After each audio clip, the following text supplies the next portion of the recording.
Donald Trump, a man who needs no introduction. And yet somehow, we still find ourselves constantly needing to introduce him. Because every time you think you've got him pegged, every time you think, okay, this is the line he won't cross, he goes ahead and throws that line a goddamn parade.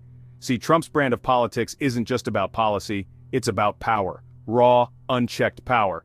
And to get it, he's willing to take a wrecking ball to any institution that stands in his way. The courts, fake news, the media, the enemy of the people, elite universities, hotbeds of liberal indoctrination.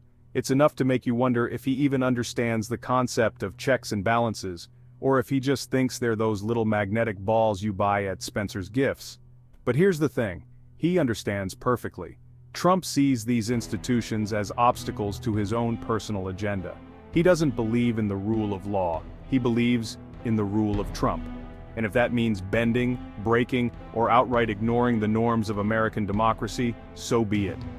This isn't just about one man's ego though, this is about the future of American democracy. Because when a president shows such blatant disregard for the institutions that hold him accountable, it sends a dangerous message. It tells the world that America is no longer a beacon of freedom and justice, but a country where the loudest voice wins, regardless of the truth. Now you might be thinking, come on John, isn't that a bit dramatic? And to that I say, have you met this guy's friends? We're talking about a man who openly admires authoritarian leaders like Vladimir Putin and Rodrigo Duterte, leaders who silence dissent, jail their opponents, and rule with an iron fist. And it's not just empty flattery, folks. Trump has repeatedly praised these strongmen for their strength and effectiveness, while simultaneously attacking American institutions and undermining democratic norms. Coincidence? I think not. This admiration for authoritarianism is deeply troubling. It shows a fundamental misunderstanding of what makes America great. We are not a nation built on the cult of personality or the whims of a single leader. We are a nation of laws, founded on the principles of liberty, justice, and equality for all. Principles that Trump seems hell-bent on dismantling. And how does he go about dismantling them? Well, let's take a look at his track record, shall we? Remember the Muslim travel ban? A blatant attempt to discriminate against people based on their religion, struck down by multiple courts? Or how about his repeated attempts to obstruct justice and interfere with the Russia investigation? Actions that would have gotten any other president impeached, yet Trump just shrugs them off. It's like he's playing a game where he doesn't understand the rules, and when someone tries to explain them to him, he just yells, "Fake news!" and flips the board over. But this isn't a game, folks. This is our democracy. And the longer we allow him to get away with this behavior, the more damage he's going to do.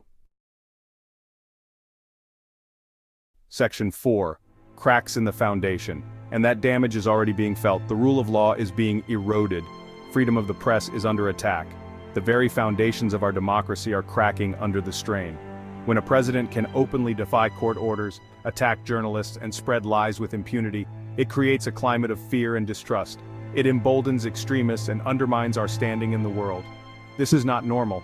This is not how a healthy democracy functions. And if we don't start taking this threat seriously, we risk losing everything that generations of Americans have fought so hard to build. Section 5. The resistance. But it's not all doom and gloom, folks, because for every action there is an equal and opposite reaction. And all across America, people are standing up and saying, enough is enough. We're seeing it in the courts, where judges are blocking Trump's unconstitutional policies. We're seeing it in the media, where journalists are holding him accountable for his lies and misdeeds. And we're seeing it in the streets, where millions of Americans are marching to defend our democracy. The fight ahead will not be easy. Trump and his allies are relentless, and they will stop at nothing to consolidate their power. But we cannot afford to be complacent.